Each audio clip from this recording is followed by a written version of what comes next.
हमारी कहानी शुरू होती है हमारे हीरो तकुमी से।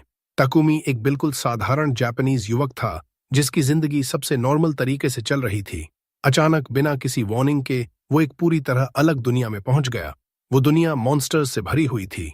वहां उसके सामने सबसे पहले जो क्रीचर्स आए वो थे सी रैंक रेड वुल्व्स का एक पैक। वुल्व्स एक साथ उस पर झपटे, लेकिन तकुमी घबराया या भागा नहीं। उसने अपना एयरसॉफ्ट गन पकड़ा और कंप्रेस्ड एयर शॉट्स की एक सीरीज दाग दी। अजीब बात यह थी कि उन शॉट्स ने वुल्व्स को आसानी से मिटा दिया, जैसे वो कुछ भी नहीं थे। भले ही उसकी नई दुनिया में पहुंचे सिर्फ कुछ घंटे ही हुए थे, वो इस दुनिया में अननेचुरली तेजी से अडेप्ट हो गया, मानो वो इस पल का इंतजार बहुत लंबे समय से कर रहा हो। वुल्व्स को खत्म करने के बाद उसने उनकी कॉर्प्सेस इकट्ठा की और अपनी इन्वेंट्री में रख लीं, और उसी पल सच सामने आया। तकुमी इस दुनिया में अपनी मर्जी से नहीं पहुंचा था। असल में रूलर सिल ने गलती से उसकी डेथ कर दी थी। हाँ, ये लिटरली एक अनइंटेंशनल एरर था। सिल उसके सामने प्रकट हुआ और अपनी इनकॉम्पिटेंस के लिए माफी मांगी। जब ताकुमी अभी भी ये समझ नहीं पा रहा था कि वो कहाँ है या उसके आसपास क्या हो रहा है, तो सिल ने खुद को इंट्रोड्यूस किया और बताया कि वो कहाँ है। सिल ने कहा कि वो एक लेजेंडरी सेक्टर में है और खुद सिल इस जगह का रूलर है। तकुमी के मन में गहराई से ये ख्याल आया कि ये सब कोई नई तरह की डिसेप्शन है, लेकिन सिल तुरंत उसके थॉट्स का जवाब दे दिया और बोला कि कोई डिसेप्शन या फ्रॉड नहीं है। तकुमी का आश्चर्य और बढ़ गया जब सिल ने फिर माफी मांगी और बताया कि वो उसके थॉट्स पढ़ सकता है। फिर सिल ने उसे रीअश्योर करने की कोशिश की और एक्सप्लेन किया कि वो इंटेंशनली ऐसा नहीं कर रहा था, वो शब्द बस एक्सीडेंट से निकल गए थे। हाँ, एक्सीडेंट से ही। सिल ने कहा कि वो उसे बिना किसी टाइटल्स के सिर्फ नाम से बुला सकता है। तो ताकुमी ने उससे रिक्वेस्ट किया कि जो हुआ है उसे ऐसे समझा दे जिसे वो आसानी से समझ सके। और तब सिल ने प्लेनली और डायरेक्टली कहा, तकुमी की डेथ गलती से हो गई थी। ये शब्द उसके ऊपर थंडरबोल्ट की तरह गिरे। फिर हम प्रेजेंट में वापस आते हैं और सुनते हैं कि तकुमी बता रहा है सिल डायमेंशंस के बीच एक रिफ्ट को रिपेयर करने की कोशिश कर रहा था, लेकिन उसने जरूरत से ज्यादा पावर यूज कर दी और आखिर में रिफ्ट को हिट करने की बजाय खुद तकुमी को ही दूसरी दुनिया में भेज दिया। उसकी जिंदगी 28 साल की उम्र में खत्म हो गई थी, जबकि नया बॉडी जो अब वो इनहैबिट कर रहा था वो स्पेशली सिल ने उसके लिए क्रिएट किया था। सिल ने उसे अपनी रूल वाली दुनिया में री इनकारनेट कर दिया था। ये सब भी नहीं था, सिल ने उसे इस दुनिया के बारे में नॉलेज भी दे दी थी और कई एबिलिटीज जो उसे सर्वाइव करने में मदद करेंगी। जब ताकुमी ने अपना स्टेटस विंडो खोला तो देखा कि वो पहले ही लेवल 3 हो चुका है और स्टैट्स भी बहुत रिस्पेक्टेबल हैं। ये इसलिए क्योंकि उसने 3 रेड वुल्व्स को किल कर दिया था। जब वो फॉरेस्ट में चल रहा था और सोच में खोया हुआ था तो उसे 2 छोटे चिल्ड्रन मिले। वो बहुत अडोरेबल लग रहे थे, लेकिन उनके चेहरे पर एग्जॉस्शन साफ दिख रही थी। तकुमी उनके पास गया और उनके फैमिली के बारे में पूछा, लेकिन उन्होंने कोई जवाब नहीं दिया। उनकी स्टमक्स जोर से ग्राउलिंग कर रही थीं, हंगर से। तकुमी को याद आया कि सिल ने उसके इन्वेंट्री में कुछ फूड रखा था, तो उसने कुछ फ्रूट निकालकर उन्हें ऑफर्ड किया, फिर खुद भी एक खाकर उन्हें रीअश्योर किया। उसके बाद दोनों चिल्ड्रन बड़े एंथुजियाज्म से खाने लगे। थोड़ी देर बाद उसे पता चला कि वो ट्विन्स हैं और ये बात पेनफुली ऑब्वियस थी। एक बॉय था और दूसरी गर्ल, लेकिन दोनों स्ट्रीट चिल्ड्रन जैसे ही लग रहे थे। अचानक तकुमी के लिए क्लोथ्स आ गए और उसने वो दोनों चिल्ड्रन को दे दिए। अजीब बात यह थी कि ट्विन्स एक ही इंस्टेंट में क्लीन और नीट हो गए। फिर तकुमी ने उन्हें बताया कि वो फॉरेस्ट छोड़कर नियर बाय सिटी की तरफ जाना चाहता है और पूछा कि क्या वो उसके साथ आना चाहेंगे, लेकिन उन्होंने जवाब नहीं दिया। जब तकुमी ने उनकी स्टैट्स चेक की तो पता चला कि दोनों 5 इयर्स ओल्ड हैं और किसी का भी नाम नहीं है। तब उसने फैसला किया और उन्हें एलन और एलेना नाम दे दिया। उसने उनसे कहा कि उसके साथ चलो। किसी नॉर्मल सिचुएशन में ये एक्सट्रीमली सस्पिशियस लगता, लेकिन चूंकि ये एक एनिमे है अबाउट अडॉप्शन, तो सब परफेक्टली नेचुरली प्रोसीड हो रहा है, भले ही नेचुरल ना हो। जैसे जैसे वो ट्रैवल कर रहे थे, तकुमी ने नोटिस किया कि दोनों चिल्ड्रन ईज से मूव कर रहे हैं और बिना किसी फटीग के उसके पीछे चल रहे हैं। इससे उसे लगा कि उनके बारे में कुछ स्ट्रेंज है। भले ही वो स्ट्रांग हैं, फिर भी चिल्ड्रन ही तो हैं। तो उसने सोचा कि थोड़ी देर रुककर उन्हें रेस्ट दे दे, लेकिन अचानक ट्विन्स आगे की तरफ डैश कर गए। तकुमी अलार्म में उनके पीछे दौड़ा और जब उसने सामने इनॉर्मस बोर्स देखे तो उसने मैजिक यूज करने से मना कर दिया ताकि किसी को एक्सीडेंटली हर्ट न कर दे। लेकिन वो एस्टोनिशमेंट से फ्रीज हो गया जब उसने देखा कि दोनों चिल्ड्रन मॉन्स्टर्स को ईज से किल कर रहे हैं। उसी पल उसे समझ आया कि वो जेन्युइनली पावरफुल हैं। उसने उनसे पूछा कि उन्हें कैसे पता चला कि आगे मॉन्स्टर्स हैं, लेकिन उन्होंने सिर्फ हेड्स हिला दिए। तो ताकुमी ने कहा कि अगली बार ऐसा कुछ करने से पहले उसे वार्न कर दिया करो, क्योंकि वो शियर फ्राइट से मरने वाला था। थोड़ी देर बाद ट्विंस ने फिर किसी मॉन्स्टर की प्रेजेंस सेंस की। ताकुमी ने अस्यूम किया कि शायद ये चिल्ड्रन पहले इस फॉरेस्ट में रहते रहे होंगे, जिस वजह से वो ऐसे एनवायरनमेंट के इतने अकस्टम्ड हैं। इस बार चिल्ड्रन ने पहले ताकुमी को वार्न किया, फिर मॉन्स्टर पर लीप किया और उसे एक इंस्टेंट में किल कर दिया। ताकुमी ने उन्हें थैंक किया क्योंकि इस बार उन्होंने पहले बताया था और वे एक्सट्रीमली हैप्पी हो गए, जबकि ताकुमी खुद थोड़ा एम्बैरेस्ड फील कर रहा था जब उसने देखा कि वो कितने अडोरेबल हैं। ये सिलसिला पूरे दिन चलता रहा। हर मॉन्स्टर जो उनके पाथ में आया उसे उन्होंने किल किया। जब डार्कनेस फॉल होने लगी तो ताकुमी ने डिनर प्रिपेयर करने का फैसला किया और ट्विंस से हेल्प मांगी। एक ही मोमेंट में उन्होंने huge amount of firewood gather कर ली, जबकि ताकुमी ने कुछ स्क्यूअर्स प्रिपेयर किए। जैसे ही वो खा रहे थे, ताकुमी को याद आया कि शुरू में चिल्ड्रन कितने विथड्रॉन थे, जबकि अब वो लाफिंग और फ्रीली स्पीकिंग कर रहे हैं। इससे वो मन ही मन सोचने लगा कि क्या वो पहले से ही उससे अटैच्ड हो चुके हैं। रात में उसने प्रोटेक्टिव बैरियर सेट किया और फिर सब सो गए। अगले दिन जब वे सिटी पहुंचे तो गार्ड्स हैरान रह गए जब उन्हें पता चला कि तीनों गौ फॉरेस्ट से आए हैं, जो ए रैंक फॉरेस्ट है और एक्सट्रीमली डेंजरस है। एक मैन के साथ दो चिल्ड्रन का उस डेंजरस फॉरेस्ट से निकलना नेचुरली ही सस्पिशन अराउज कर रहा था। तो ताकुमी ने गार्ड्स को एक्सप्लेन किया कि वो कंट्री साइड से मेडिसिनल हर्ब्स ढूंढने आया है, फॉरेस्ट में डीप नहीं गया था और चिल्ड्रन खुद को डिफेंड करना जानते हैं। एक रेड हेयर्ड गार्ड ने पूछा कि क्या उसे हर्ब्स मिली हैं। ताकुमी ने उन्हें निकालकर दिखाया और गार्ड ने कंफर्म किया कि वो सच में मेडिसिनल हर्ब्स हैं।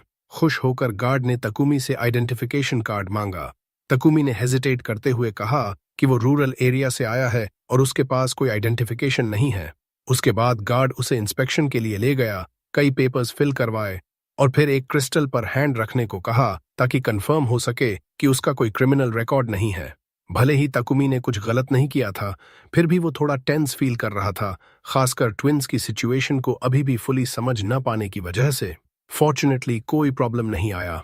गार्ड ने उन्हें टेम्पररी कार्ड्स दे दिए और कहा कि अगर वो लॉन्गर पीरियड तक रहना चाहता है तो ऑफिशियल कार्ड ले लेना बेहतर होगा। फिर उसने चिल्ड्रन को स्माइल किया, लेकिन वे उस स्माइल से फ्राइटन्ड हो गए। थोड़ी देर बाद जब वे सिटी के अंदर वॉक कर रहे थे तो ट्विंस ऑब्वियस फियर के साथ चारों तरफ देख रहे थे। कुछ समय बाद वे चर्च में एंटर्ड। ताकुमी ने चिल्ड्रन से कहा कि वो थोड़ी देर वेट करें, फिर ऑल्टर की तरफ गया ताकि सिल से कॉन्टैक्ट कर सके। सिल ने पूछा कि नई दुनिया में सब कैसे चल रहा है, तो ताकुमी ने उसे ट्विंस के बारे में बताया कि फॉरेस्ट में उन्हें कैसे मिले और वो उन्हें अकेला छोड़ नहीं सका, इसलिए उन्हें साथ ले आया, लेकिन खुद अकेले उनकी केयरिंग नहीं कर सकता, इसलिए ऑर्फनेज में भेजने का इरादा था। जैसे ही ताकुमी ने ये कहा, सिल के चेहरे पर टेंशन साफ दिखने लगी और उसने तुरंत कहा कि ऐसे बात मत करो। ताकुमी कामली रिप्लाइड किया कि शुरू से ही उसे लगा था कि सिल सब कुछ से कनेक्टेड है, क्योंकि उसने उसे सेफ या पीसफुल जगह भेजने की बजाय extremely dangerous A rank forest में भेज दिया और उसी फॉरेस्ट में उसे ट्विंस मिले थे। इससे भी स्ट्रेंजर ये कि वहां के मॉन्स्टर्स उन्हें डिफीट नहीं कर पाए थे। सिल ने फिर माफी मांगी, लेकिन ताकुमी ने क्लियर और डायरेक्ट एक्सप्लेनेशन मांगी। अनफॉर्चुनेटली सिल ने कहा कि वो इससे ज्यादा कुछ नहीं बता सकता। यहां हमें पता चलता है कि इस दुनिया में सिर्फ एक रूलर नहीं है, जैसे ruler of wind, ruler of fire, ruler of water, ruler of earth. Takumi ने पीसेस कनेक्ट किए और कहा कि अगर रूलर ऑफ विंड फ्रैंकली नहीं बोल सकता तो ट्विंस किसी दूसरे रूलर से रिलेटेड होंगे।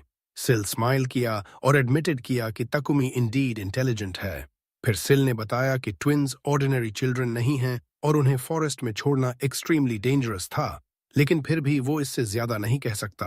ताकुमी ने आगे क्वेश्चन से प्रेशर नहीं डाला, लेकिन एक इंपॉर्टेंट चीज पूछी, क्या वो ट्विंस के साथ कंटिन्यू डील कर सकता है और उनकी लुक आफ्टर कर सकता है। सिल ने आंसर्ड किया कि ऐसा करना उसके लिए ट्रेमेंडस सर्विस होगा, जैसे फेट खुद उसे चांस दे रहा हो कि एक्सीडेंट से ताकुमी की डेथ करने की मिस्टेक को करेक्ट कर सके। कॉन्वर्सेशन खत्म करने से पहले ताकुमी ने एडमिट किया कि सच में वो कभी ट्विंस को ऑर्फनेज में छोड़ने वाला ही नहीं था। सिल से बात खत्म करने के बाद वो चिल्ड्रन के पास वापस आया और बोला कि अब ऐन में चलकर प्रॉपर रेस्ट कर लेना चाहिए, जबकि सिल इमेंसली हैप्पी था क्योंकि उसे कोई काइंड हार्टेड और सिंसियर तरीके से रिस्पॉन्सिबिलिटी शोल्डर करने वाला मिल गया था। जब वे ईएन पहुंचे तो ताकुमी ने दोनों चिल्ड्रन से बेड ट्राई करने को कहा। वे बेड के आइडिया से ही अटली फैसिनेटेड हो गए, मानो पहली बार रियल बेड देख रहे हों। और सिर्फ कुछ मोमेंट्स बाद शेयर एग्जॉस्शन से वे ऑलमोस्ट इमीडिएटली सो गए। तकुमी को भी लंबे दिन के इवेंट्स के बाद ड्राउजीनेस आ गई। अगले दिन जब वे वोक अप तो तकुमी ने देखा कि ट्विन्स क्वाइटली बैठकर उसे देख रहे हैं। उसने उन्हें गुड मॉर्निंग कहा और जब उन्होंने जवाब दिया तो वो जेन्युइनली सरप्राइज्ड हो गया, क्योंकि ये पहली बार था जब उसने उनकी वॉइसेस सुनी थीं। पहले वो उनकी साइलेंस की वजह से वरीड रहता था, लेकिन अब बोलना शुरू कर देना उसके लिए मेजर स्टेप और रिलीफ की बात थी। बिना रियलाइज किए उसने उन्हें जेंटल एम्ब्रेस में खींच लिया। थोड़ी देर बाद उन्होंने डिसाइड किया कि अब एडवेंचरर्स गिल्ड की तरफ चलें। गिल्ड पहुंचकर उन्हें रिसेप्शनिस्ट लूना मिली। तकुमी ने बताया कि वो एडवेंचरर के तौर पर रजिस्टर होना चाहता है और दोनों चिल्ड्रन को भी उसके साथ रजिस्टर करवाना चाहता है। लूना थोड़ा सरप्राइज्ड हुई और बताया कि रजिस्ट्रेशन के लिए मिनिमम एज नहीं है, लेकिन चिल्ड्रन को बैटलफील्ड पर ले जाना एक्सट्रीमली डेंजरस है। फिर भी तकुमी ने अपनी रिक्वेस्ट पर इंसिस्ट किया, तो लूना ने इंथ्यूजियाज्म से रजिस्ट्रेशन फॉर्म दे दिया। प्रोसीजर्स खत्म करने के बाद वे जगह देखने लगे। ट्विन्स क्राउड और अनफेमिलियर फेसेस के बीच थोड़े टेंस थे, लेकिन तकुमी ने उन्हें रीअश्योर किया कि कुछ वरी करने की बात नहीं है। थोड़ी देर बाद लूना उनके पास कार्ड्स लेकर आई और एक्सप्लेन किया कि ये कार्ड्स आइडेंटिफिकेशन के तौर पर भी काम करते हैं। तकुमी ने अपना कार्ड देखा और नोटिस किया कि वो लेवल 11 तक पहुंच गया है।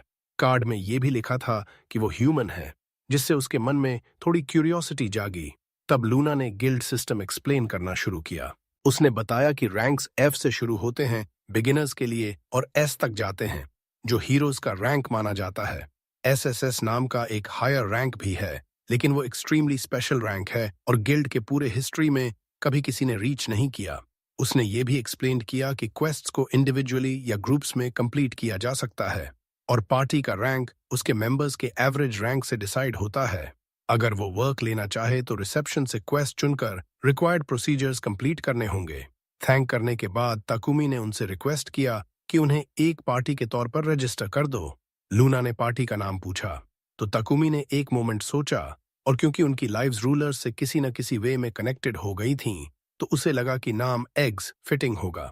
उसने नाम बताया और लूना ने ऑफिशियली पार्टी रजिस्टर कर दी। उसके बाद वे नोटिस बोर्ड की तरफ गए और अपना पहला क्वेस्ट चुनने लगे। वे मेडिसिनल हर्ब्स गैदर करने वाले मिशन पर सेटल हुए। लूना ने बताया कि क्वेस्ट कंप्लीट करने के लिए 3 दिन का समय है, और इस तरह उस पार्टी का पहला रियल मिशन शुरू हो गया। जैसे ही वे रोड पर चल रहे थे, उन्हें एक स्लाइम मिला और ट्विन्स तुरंत इनोसेंटली उसके साथ खेलने लगे, मानो वो कोई टॉय हो, मॉन्स्टर नहीं। थोड़ी देर बाद ताकुमी को एक मेडिसिनल हर्ब मिली, तो उसने ट्विन्स को उसकी अपीयरेंस डिटेल में एक्सप्लेन की ताकि वे पहचान सकें, और ये भी बताया कि इसे बिना डैमेज किए कैसे गैदर करना है। सरप्राइज ये हुई कि ट्विन्स ने बहुत शॉर्ट टाइम में enormous quantity of herbs collect कर ली। जब वे गिल्ड वापस लौटे तो लूना उस अमाउंट से स्टन्ड रह गई जो उन्होंने सिर्फ हाफ अ डे में गैदर किया था। तकुमी ने कहा कि चिल्ड्रन ने ट्रिमेंडस एफर्ट लगाया है। लूना ने हर्ब्स की क्वालिटी कंफर्म करने के बाद उन्हें रिवॉर्ड दे दिया। तब तकुमी ने सिंसियरली ट्विन्स को थैंक किया, क्योंकि वो मानता था कि क्वेस्ट को सच में उन्होंने ही कंप्लीट किया है। अचानक एक इरिटेटेड मैन आया और मॉकिंगली पूछने लगा कि गिल्ड के अंदर कुछ लिटिल चिल्ड्रन क्या कर रहे हैं। तुरंत ट्विन्स तकुमी के पीछे छिप गए, तो तकुमी आगे बढ़ा और बॉल्ड मैन के सामने खड़ा हो गया। बोला कि चिल्ड्रन उसके साथ हैं और अगर कोई प्रॉब्लम है तो प्लेनली कह दो। मैन ने एंग्रीली रिप्लाइड किया कि गिल्ड बच्चों के खेलने की जगह नहीं है, बच्चों के खेल के लिए। हीरो ने शांति से जवाब दिया कि ट्विन्स ठीक से व्यवहार कर रहे थे और किसी को परेशान नहीं कर रहे थे, लेकिन उस आदमी ने चिल्लाकर कहा कि उनकी सिर्फ मौजूदगी ही उसे नाराज कर रही है। लकीली लूना ने बीच में आकर स्थिति को शांत करने की कोशिश की, फिर भी वो आदमी और ज्यादा आक्रामक हो गया। पलक झपकते ही ट्विन्स ने आगे बढ़कर उसे 2 लगातार किक मार दी। हीरो घबरा गया और उन्हें तुरंत रोकने के लिए चिल्लाया ताकि मामला और न बढ़े। जब स्थिति शांत हो गई तब हीरो ने थोड़ा अजीब तरीके से लूना से पूछा कि क्या उन्हें कोई सजा मिलेगी, लेकिन लूना ने उसे आश्वासन दिया और कहा कि जो हुआ वो सेल्फ डिफेंस था, इसलिए कोई समस्या नहीं है। उसी पल वो रेड हेयर्ड आदमी जो पहले सिटी गेट पर दिखा था वहां आया और पूछा कि क्या हुआ। उसी समय दूसरे एडवेंचरर्स उस बॉल्ड आदमी का शरीर गिल्ड से बाहर खींच रहे थे। लूना ने हीरो के कान में फुसफुसाकर बताया कि ट्विन्स रो रहे हैं। हीरो तुरंत उनके पास पहुंचा और पूछा कि क्या वो ठीक हैं। तब रोते हुए उन्होंने उससे विनती की कि उसे उन्हें छोड़कर मत जाना।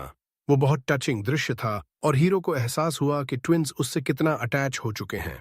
हीरो को याद आया कि शायद उसने उन पर थोड़ी आवाज ऊंची कर दी थी, इसलिए उसने जल्दी से उन्हें समझाया और कहा कि वो कभी उन्हें नहीं छोड़ेगा और कोई चिंता करने की बात नहीं है। फिर उसने वो सारी बात रेड हेयर्ड आदमी को बताई। उसने खुद को इंट्रोड्यूस किया और कहा कि उसका नाम ग्रैनोल रॉबिन है और वो शिरन हेडक्वार्टर्स का वाइस कमांडर है। हीरो ने उसे बताया कि बच्चों को लगा था कि वो उन्हें छोड़ देगा। रॉबिन को यह सुनकर बहुत बुरा लगा और उसने पूछा कि क्या वो कभी ऐसा कर सकता है। हीरो को यह सवाल सुनकर थोड़ा गुस्सा आया और उसने तुरंत जवाब दिया कि वो कभी ऐसा नहीं कर सकता। फिर भी वो सच में कंफ्यूज था और समझ नहीं पा रहा था कि ट्विंस को ऐसा क्यों लगा, क्योंकि उनसे मिले ज्यादा समय भी नहीं हुआ था। रॉबिन ने उसकी तरफ देखा और पूछा कि क्या वो उनके बच्चे हैं। हीरो ने इनकार में सिर हिलाया और फिर बताने लगा कि वो उन्हें जीए फॉरेस्ट में पहली बार मिले थे। उसने कहा कि वो नहीं जानता था कि वो खोए हुए हैं या अबैंडन्ड हैं, लेकिन वो उन्हें उस डेंजरस जगह पर अकेला छोड़ नहीं सका। उसके बाद उसने पूछा कि क्या हाल ही में फॉरेस्ट में किसी कार्ट या कैरावैन पर अटैक हुआ है। लूना को तुरंत एक पुरानी घटना याद आ गई। उसने बताया कि स्लेव ट्रेडर्स पर फॉरेस्ट में अटैक हुआ था और उन्होंने शायद बच्चों को मॉन्स्टर्स को डिस्ट्रैक्ट करने के लिए फेंक दिया होगा ताकि खुद बच सकें। इससे सारी बात साफ हो गई। हीरो ने रॉबिन से पूछा कि अगर वो ट्विंस को फॉर्मली अडॉप्ट कर ले तो कोई समस्या तो नहीं होगी। रॉबिन ने जब देखा कि बच्चे हीरो से कितना डीपली अटैच्ड हैं तो उसने कहा कि कोई समस्या नहीं है। उसने यहां तक वादा किया कि वो अपने वाइस कमांडर के पोजीशन का इस्तेमाल करके उनकी गार्डियनशिप को ताकुमी के नाम लीगली रिकॉग्नाइज करवा देगा। हीरो ने उसे शुक्रिया कहा, लेकिन उनकी बातचीत जारी होने से पहले लूना बीच में आ गई। लूना ने हीरो से पूछा कि क्या वो गॉफ फॉरेस्ट में गए थे, क्योंकि वो वहां के मॉन्स्टर्स से आने वाले मटेरियल्स में बहुत इंटरेस्टेड थी। हीरो ने उसे बताया कि उसके पास रेड वुल्व्स के कुछ मटेरियल्स हैं। लूना हैरान रह गई और उनसे मांगने लगी। उसी पल वॉल नाम का एक व्यक्ति आया और हीरो को सलाह दी कि उन्हें बेच दे, क्योंकि लूना ऐसे मटेरियल्स में बहुत इंटरेस्टेड है। हीरो ने मान लिया और मटेरियल्स बेच दिए और बदले में उसे अच्छी खासी रकम मिली। उसके बाद लूना ने रॉबिन की तरफ देखा और पूछा कि क्या वो गिल्ड मास्टर से बात करने वाले नहीं हैं। रॉबिन ने जवाब दिया कि एक्सपेडिशन कैंपेन की बात गिल्ड मास्टर से करनी होगी। ऐसे कैंपेन्स समय समय पर ऑर्गेनाइज किए जाते हैं ताकि फॉरेस्ट्स में मॉन्स्टर्स की संख्या कम रहे। अगर उन्हें अनचेक बढ़ने दिया गया तो वो अपनी टेरिटरी से बाहर निकलकर सिटीज को थ्रेटन करने लगेंगे। चूंकि फॉरेस्ट रैंक था, इसलिए एक्सपेडिशन छोटी संख्या में लेकिन ओवरवेलमिंग स्ट्रेंथ वाली होगी। फिर रॉबिन ने हीरो की तरफ देखा और कहा कि वो भी इस कैंपेन में शामिल होंगे। हीरो हैरान रह गया और पूछा कि वजह क्या है जब वो अभी सिर्फ बिगिनर एडवेंचरर है। लेकिन वॉल बीच में आ गया और बोला कि बकवास बंद करो, क्योंकि रेड वुल्व्स के मटेरियल्स होने की बात कहकर तुम खुद इस सिचुएशन में घुस आए हो। हीरो को तब एहसास हुआ कि उसे शांत रहना चाहिए था और अपने शब्दों को ज्यादा सावधानी से चुनना चाहिए था। उसके बाद वॉल गिल्ड मास्टर से बात करने चला गया और जाते जाते हीरो से कहा कि भागने की कोशिश मत करना, क्योंकि वो ऑफिशियल रिक्वेस्ट सबमिट करने वाला है ताकि तुम्हें एक्सपेडिशन में ऐड कर दिया जाए। हीरो को लगा कि वो खुद को सीरियस ट्रबल में डाल चुका है, लेकिन उसके विचार अचानक कट गए जब उसने देखा कि ट्विंस कॉइन्स खाने की कोशिश कर रहे हैं। हीरो तुरंत उनके पास भागा और उन्हें रोक लिया ताकि कुछ बुरा ना हो जाए। थोड़ी देर बाद वॉल ने गिल्ड मास्टर से मिलकर एडवेंचरर्स को कैंपेन के लिए ऑर्गेनाइज करने को कहा और एडवेंचरर तकुमी को भी उनमें शामिल करने की रिकमेंडेशन दी। कुछ समय बाद हम हीरो को ट्विंस के साथ शहर की सड़कों पर शांति से चलते देखते हैं। हालांकि नई दुनिया में आने के बाद पूरा महीना भी नहीं हुआ था, फिर भी वो इसमें बहुत अच्छे से अडेप्ट हो चुका था। दोनों बच्चों की बात करें तो पहले वो किसी भी स्ट्रेंजर से डरते थे, लेकिन अब वो शांत हो गए थे और अपनी नई जिंदगी में एडजस्ट हो गए थे। उनकी पार्टी, जिसका नाम एग्स था, वो 2 दिन काम और 1 दिन रेस्ट का सिस्टम फॉलो करती थी, जिससे उनकी एनर्जी बनी रहती थी। एक दिन जब वो ब्रेकफास्ट कर रहे थे तब हीरो ने कहा कि खाना बहुत डिलिशियस है, लेकिन उसे लगा कि कुछ मिसिंग है। चूंकि वो जापानीज था, इसलिए उसके लिए सोय सॉस के बिना खाना अधूरा सा लगता था। थोड़ी देर सोचने के बाद उसे याद आया कि इस दुनिया में सिर्फ 3 तरह की ब्रेड है, व्हाइट ब्रेड, बार्ली ब्रेड और होल व्हीट ब्रेड। तब उसे पुरानी डेकोरेटेड ब्रेड्स और स्वीट्स की याद आने लगी और उसे लगा कि उसे खुद ब्रेड बनानी चाहिए। ट्विंस इस आइडिया से बहुत एक्साइटेड हो गए और उन्होंने पास की बेकरी में जाने का फैसला किया। जैसे ही वो अंदर गए, बेकर ने पूछा कि क्या चाहिए। हीरो ने कहा कि वो कुछ खरीदने नहीं आए हैं, बल्कि एक छोटा सा फेवर मांगने आए हैं। उसी पल बेकरी का ओनर आया और पूछा कि मामला क्या है।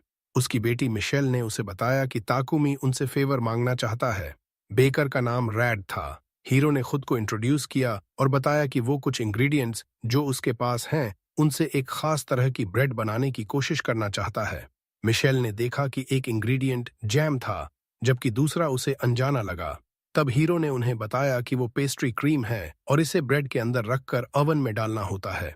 रैड को एक्सपेरिमेंट करने में कोई आपत्ति नहीं थी, लेकिन उसने माना कि उसने पहले कभी ऐसी ब्रेड नहीं बनाई। इसलिए हीरो ने उसे स्टेप बाय स्टेप मेथड सिखाने का फैसला किया। जल्दी ही हीरो खुद बेकर बनकर उनके सामने ब्रेड बना रहा था, ताकि वो मेथड सीख सकें। रैड ने उसे इमिटेट किया और बहुत अच्छा परफॉर्म किया, जबकि एलन और एलेना भी एक्साइटेड होकर पार्टिसिपेट करने लगे। रैड ने हीरो से कहा कि उसे भी मदद करनी होगी, इसलिए हीरो ने कुछ एनको निकाला ताकि दूसरी तरह की ब्रेड बना सके। उन्होंने पूरे दिन और रात के कुछ हिस्से तक अलग अलग वैरायटीज बनाई। जब वो काम खत्म कर चुके तो ओवन से ब्रेड निकलने का इंतजार करने लगे। जब ब्रेड तैयार हो गई और उन्होंने टेस्ट किया, तब रैड और मिशेल उसके फ्लेवर से पूरी तरह हैरान रह गए। फिर उन्होंने हीरो से पूछा कि क्या वो इस तरह की ब्रेड बेकरी में बेच सकते हैं, और कहा कि वो कस्टमर्स को बता देंगे कि रेसिपी हीरो की है। उन्होंने कमीशन भी देने की बात की, लेकिन हीरो ने पोलाइटली मना कर दिया और कहा कि उसे पैसे की जरूरत नहीं है।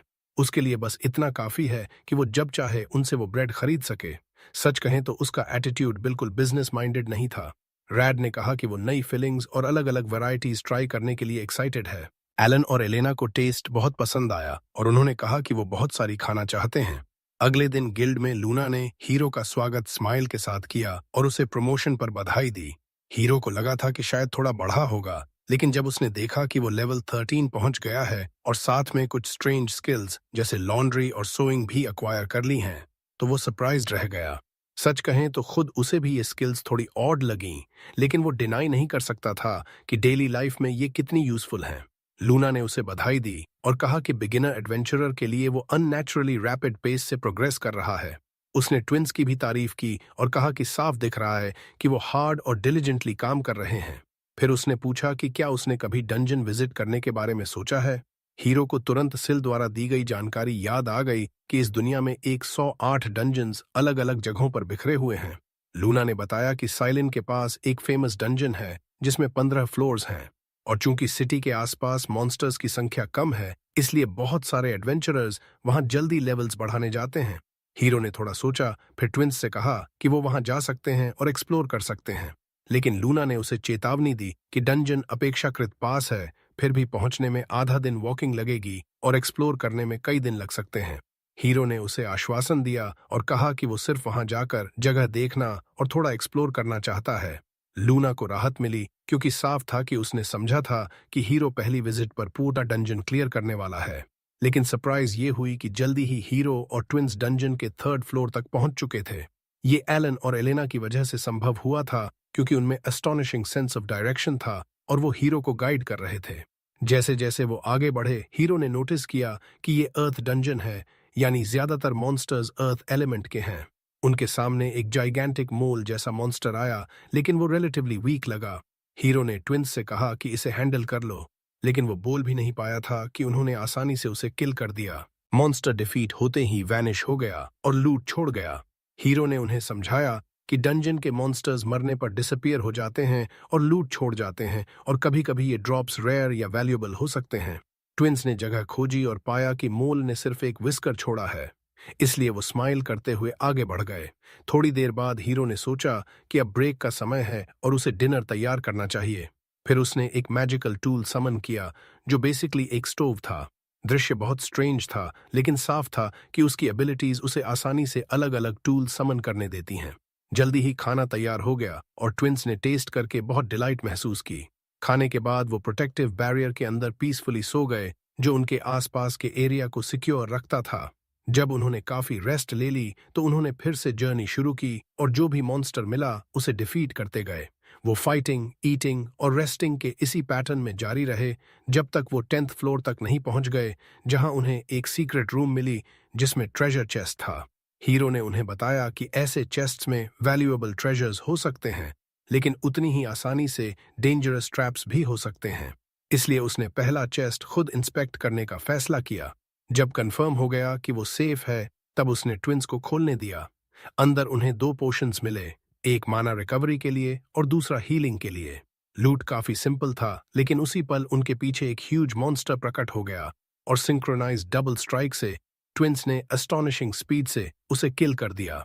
बैटल के बाद हीरो ने वाइल्ड एप की हाइड ली और ट्विंस एक्साइटेड हो गए सोचकर कि ये हाईली वैल्यूएबल हो सकती है।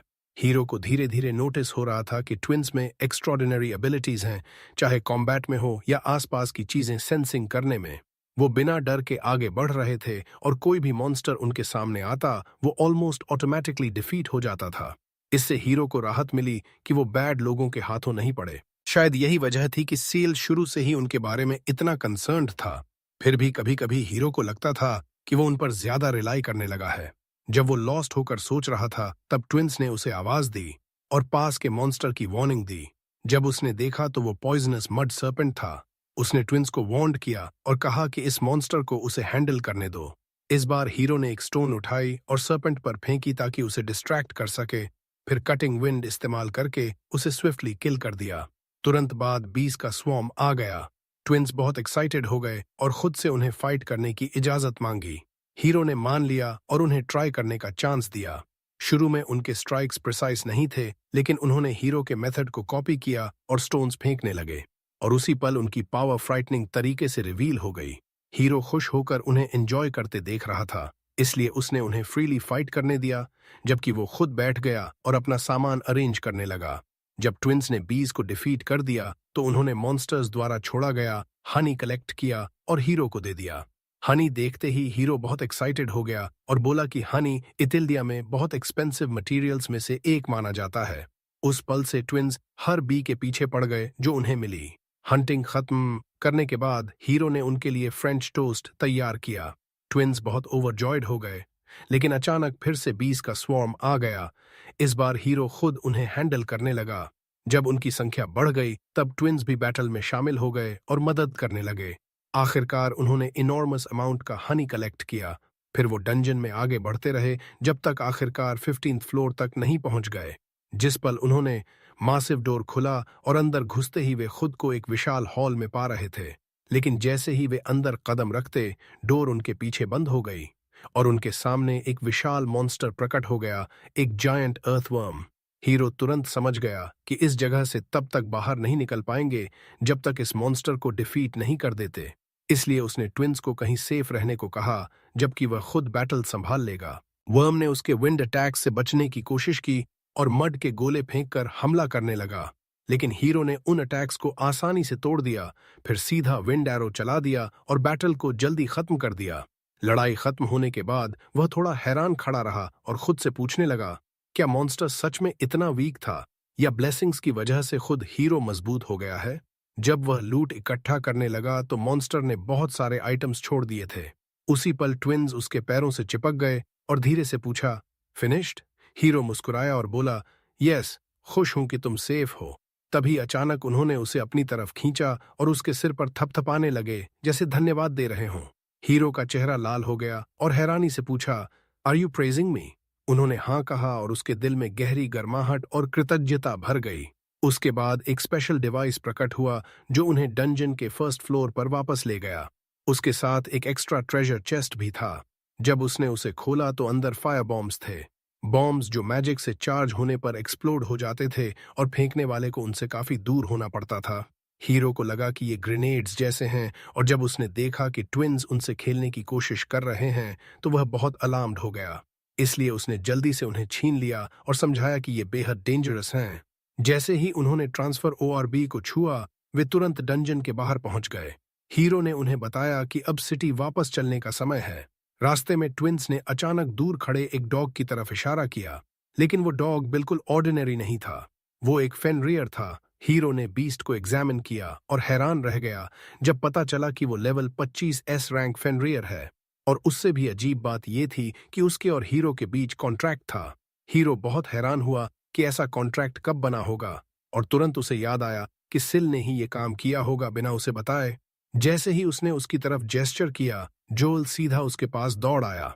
हीरो ने देखा कि फेनरियर उसे कुछ इंतजार करते हुए देख रहा है, इसलिए उसने प्यार से उसके सिर पर थपथपाया। फिर ट्विंस उसके चारों तरफ दौड़ने लगे और उसे घेर लिया। कहने लगे कि इसे नाम जरूर देना चाहिए। हीरो ने उनसे पूछा कि उनका क्या ख्याल है। फिर जोएल नाम सजेस्ट किया।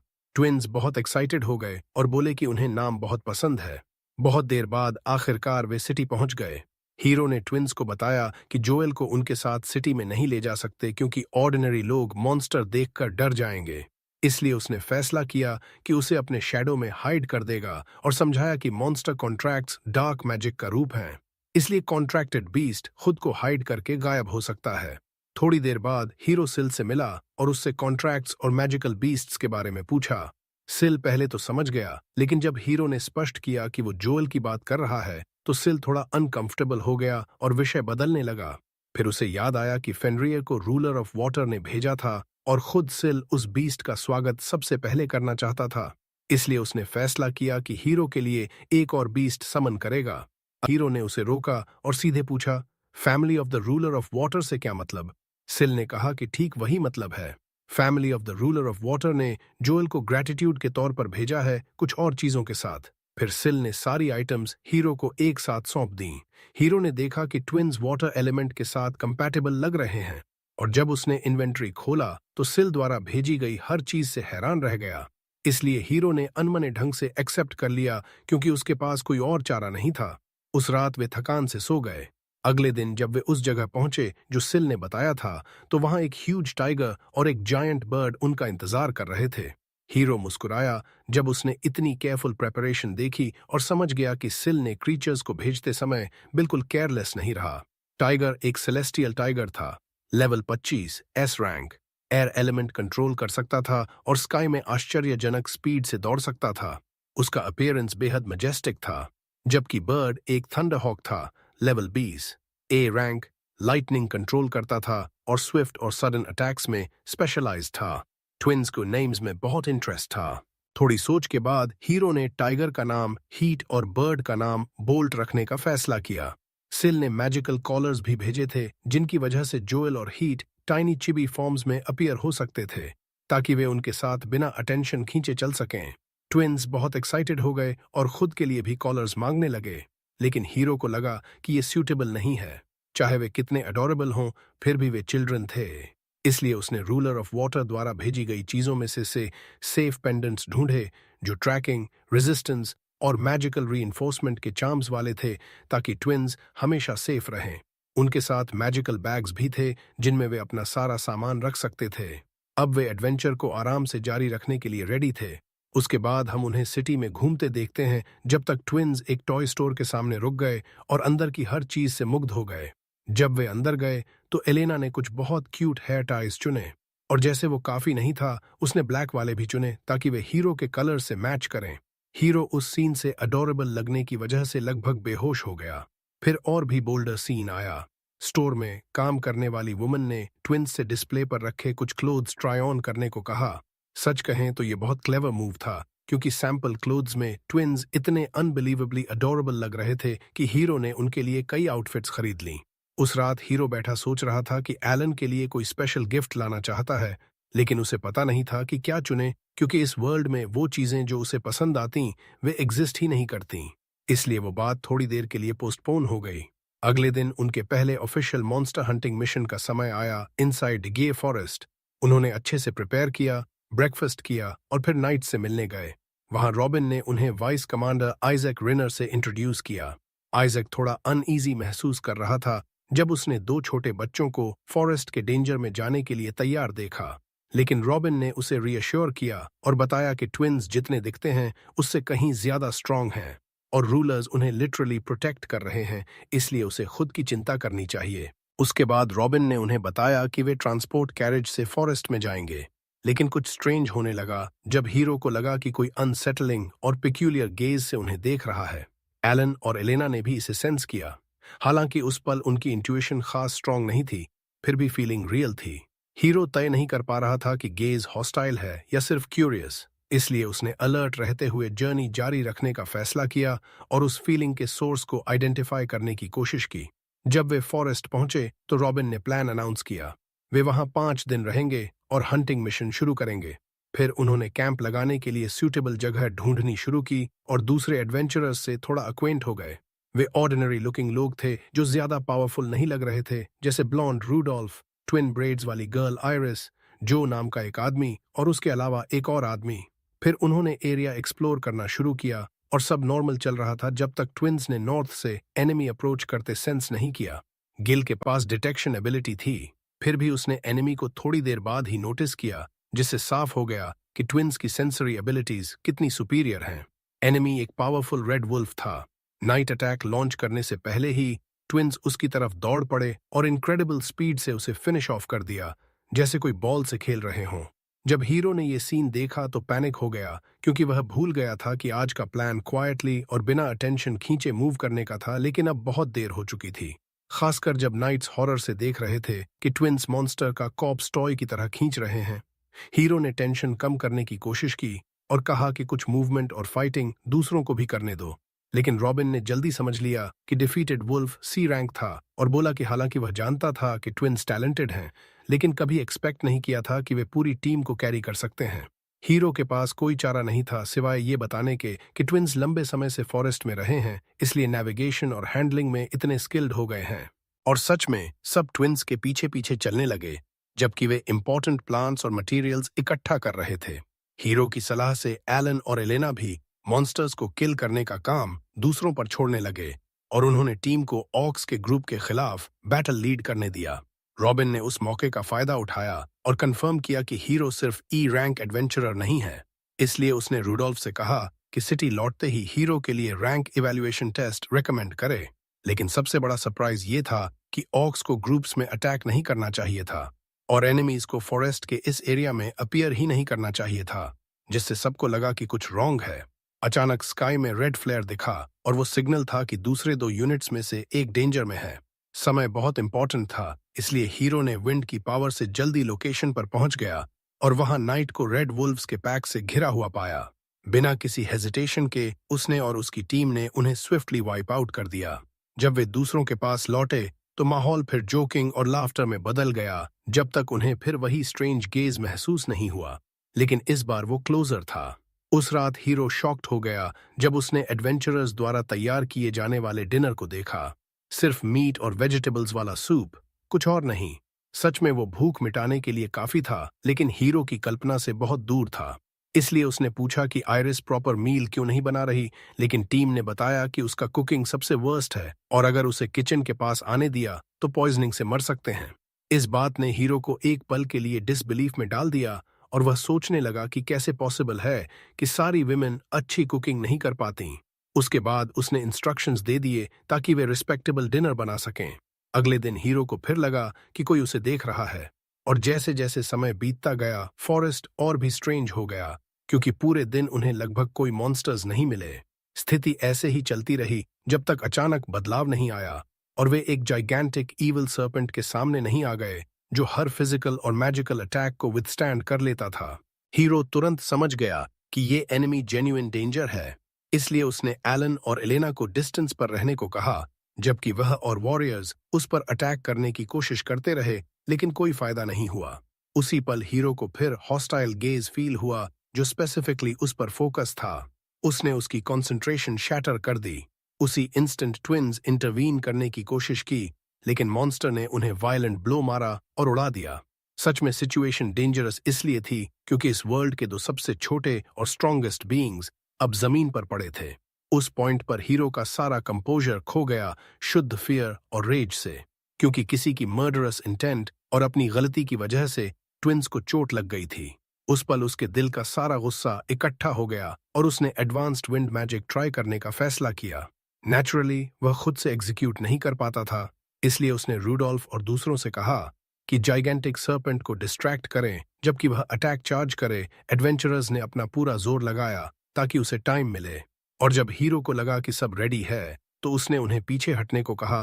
फिर सैकड़ों छोटे विंड बेस्ड अटैक्स का स्टॉर्म अनलीश कर दिया, जिसने न सिर्फ सर्पेंट को किल कर दिया बल्कि फॉरेस्ट के बड़े हिस्से को भी डिस्ट्रॉय कर दिया। रॉबिन ने कहा कि उसने कभी इतनी ओवरवेलमिंग पावर वाली मैजिक नहीं देखी, लेकिन प्रॉब्लम अभी खत्म नहीं हुई थी, क्योंकि हालांकि ट्विंस के वूंड्स इंप्रूव हो गए थे, हीरो आखिरकार उन स्ट्रेंज स्टेयर्स का सोर्स आइडेंटिफाई कर ही चुका था। पूर्ण रिजॉल्व के साथ वह रिस्पॉन्सिबल व्यक्ति की तरफ चार्ज कर गया, एक पर्पल हेयर्ड नाइट नाम सागी। उसने सोर्ड से उसे पिन डाउन किया और जवाब मांगा। रॉबिन को कुछ समझ नहीं आ रहा था और सागी खुद भी नहीं समझ रहा था, लेकिन हीरो ने उससे पूछा कि ब्लड लस्ट भरी आंखों से उसे क्यों देख रहा। रूडोल्फ ने भी कंफर्म किया क्योंकि उसने भी वही लुक्स नोटिस किए थे। इसलिए वे दबाते रहे जब तक सिगीसी ने आखिरकार एडमिट नहीं कर लिया कि जेलसी उस वजह से थी क्योंकि हीरो ने रॉबिन का रिस्पेक्ट इतनी जल्दी हासिल कर लिया था। उस पॉइंट पर हीरो समझ गया कि सागी अपने कमांडर की एडमायर करता है, लेकिन मामला थोड़ा और कॉम्प्लिकेटेड लग रहा था क्योंकि सिगीसी रेड हेयर्ड मैन से भी इन्फैचुएटेड था और इसीलिए जेलसी वो तरह की थी जो फीलिंग्स मैनिपुलेट करने को ज्यादा ड्राइव करती थी। उसके बाद एम्बैरेसमेंट की सीक्वेंस आई, बहुत सारे जोक्स, रॉबिन की एब्सोल्यूट रिजेक्शन, ब्रोकन हार्ट्स, और आखिर में मामला उससे आगे नहीं बढ़ा। उसके बाद उन्होंने प्लेजेंट डिनर किया। फिर हीरो ने अपनी स्टैट्स देखी और नोटिस किया कि वह लेवल 25 पर पहुंच चुका है और उसके पास वाटर मैजिक में 50 पॉइंट्स हैं। ये बात उसे बहुत हैरान कर गई। उसे लगा कि शायद यह सिल की कोई और गिफ्ट है, लेकिन वह बात जल्दी ही पीछे छूट गई जब उन्होंने मिशन खत्म करने का फैसला किया और घायलों का इलाज कराने के लिए शहर लौट आए। अगले दिन टकुमी ने एडवेंचरर्स गिल्ड के गिल्ड मास्टर से मुलाकात की जिनका नाम यान था। उसे रॉबिन और रुडोल्फ से रिपोर्ट मिली थी और दोनों ने जोर देकर कहा था कि टकुमी का रैंक बढ़ा दिया जाए। एक तरफ तो यह अच्छी बात लग रही थी और वे ट्विंस का भी रैंक बढ़ाना चाहते थे, लेकिन समस्या यह थी कि ऐसे प्रमोशन से उन्हें ज्यादा मुश्किल क्वेस्ट मिलने लगेंगी और खतरा भी बढ़ जाएगा। बहुत सोचने के बाद टकुमी ने साफ साफ कहा कि ट्विंस को अभी सिर्फ डी रैंक पर ही बढ़ाया जाए ताकि वे सी रैंक और बी रैंक के बीच की क्वेस्ट्स अपेक्षाकृत सुरक्षित तरीके से कर सकें। उसके बाद लूना ने उनके कार्ड अपडेट किए और उनसे कहा कि पिछले एडवेंचर में जो लूट इकट्ठा हुई थी वो सब सौंप दो। लूना इस बात पर बहुत एक्साइटेड थी। फिर हम देखते हैं कि टकुमी अपनी बड़ी फैमिली के साथ घूम रहा है और मजे ले रहा है। ट्विंस बचकानी हरकतें कर रहे थे, जैसे मजेदार चेहरे बना रहे थे और जो को बोलना सिखाने की कोशिश कर रहे थे। सच कहें तो यह सुनने में अजीब लग सकता है, लेकिन चूंकि वे दोनों बच्चे बेहद टैलेंटेड थे, इसलिए यह पूरी तरह नामुमकिन नहीं था कि जो एक दिन सच में बोलना सीख जाए। थोड़ी देर बाद टकुमी ने सोचा कि अगर ट्विंस एडवेंचरर्स बनकर काम करने वाले हैं तो उन्हें पैसे मैनेज करना भी सीखना चाहिए।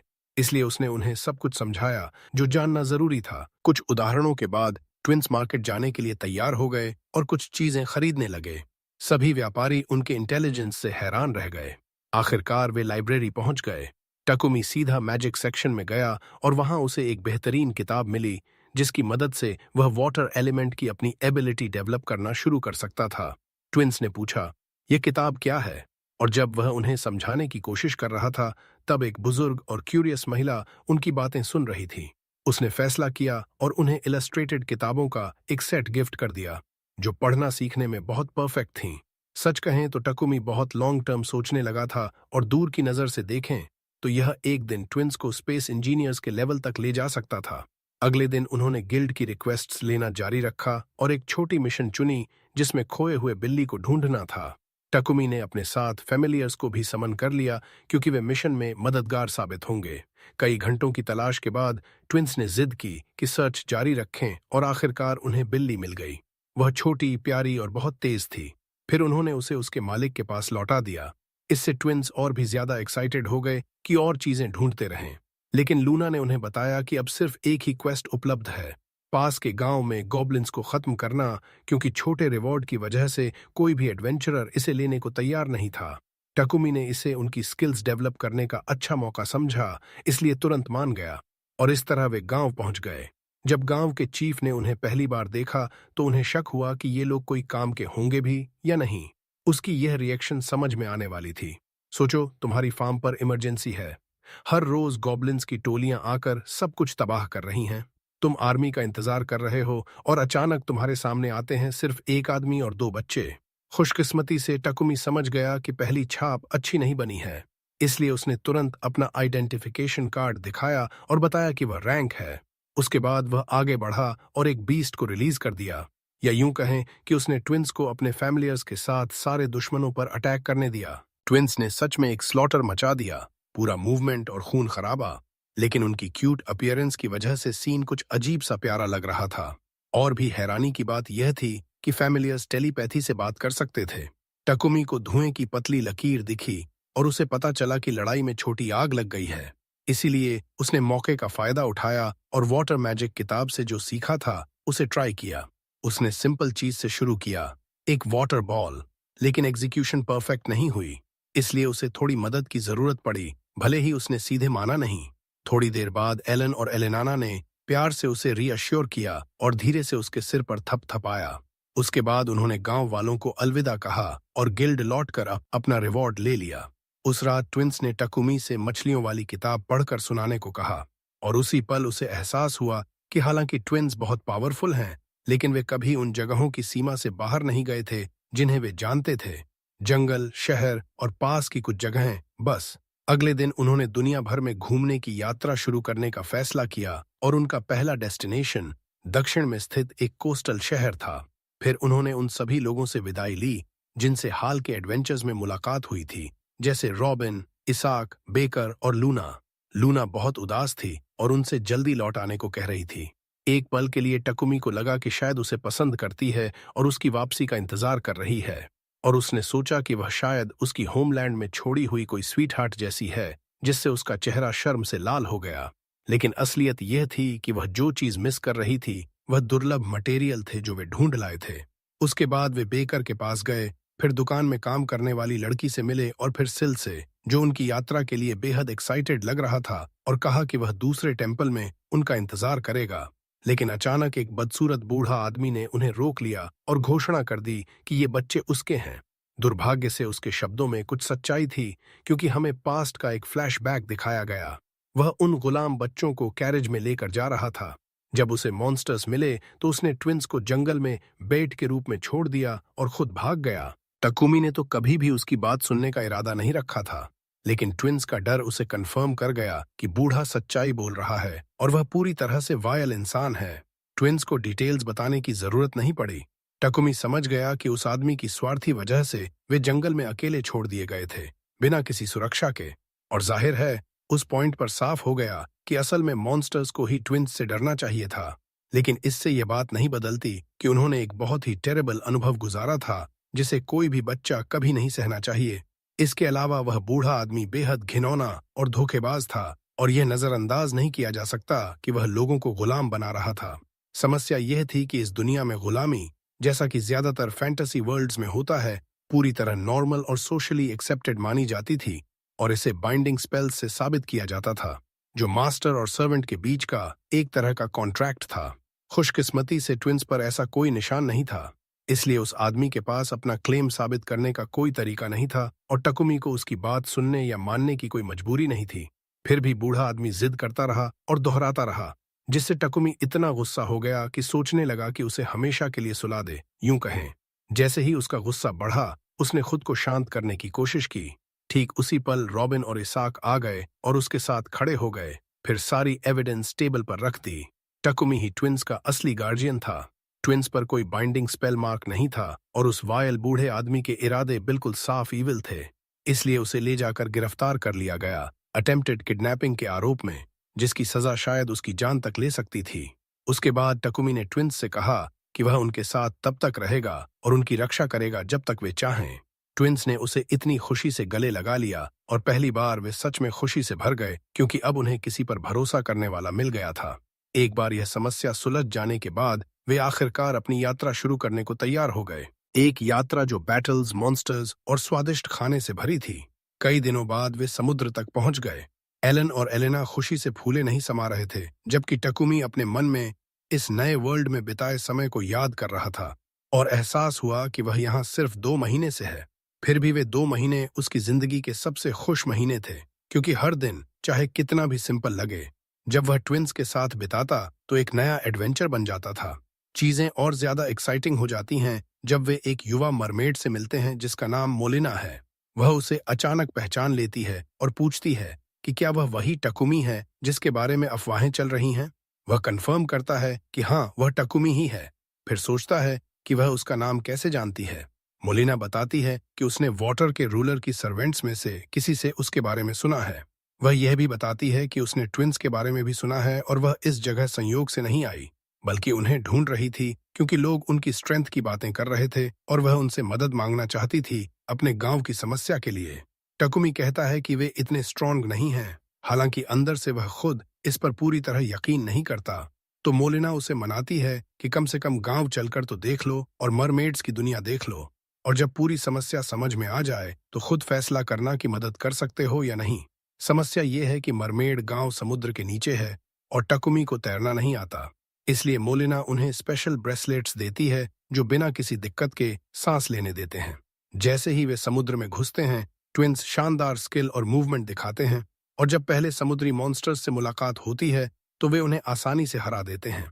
जब वे मोलिना के गांव पहुंचते हैं तो वह उन्हें बताती है कि समस्या हाल ही में डूबी हुई एक शिप की है जो अब एक गुफा के एंट्रेंस को ब्लॉक कर रही है जहां वे कोरल कल्टीवेट करते हैं। शिप बहुत बड़ी थी और उनके पास न तो टूल्स थे और न ही इतने लोग कि उसे हटा सकें।